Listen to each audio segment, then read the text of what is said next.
بەڕێوەبەری کتێبخانەی زانکۆ ئەمریکی لە ڕق سلێمانی و هەروەها خاوەن بیرۆکە و بەڕێوەبەری پرۆژەی هاوینی هیوا.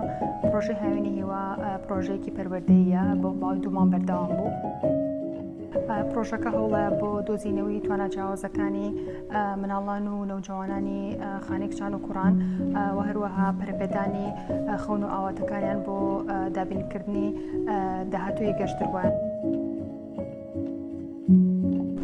لە هاوینی 2023 بە هاوکاری خوێندکاران و مامۆستایانی خۆبەخش لە زانکۆکەمان دەستمان بە پرۆژەیە کرد و ئەم ساڵیش بە پلانێکی تۆکمەتر و بەهێزتر پەرەمان بە پرۆگرامەکە.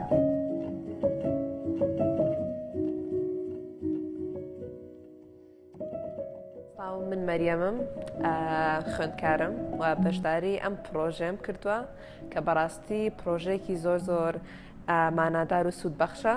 مامۆستاکانمان زۆر باشن و ستافەکەی ئێرە بە تایبەتی بەڕاستی هەمویان کەسی زۆر بەڕێزن و بە شێوەیەکی زۆر جوان گرنگیمان پێ دەدەن.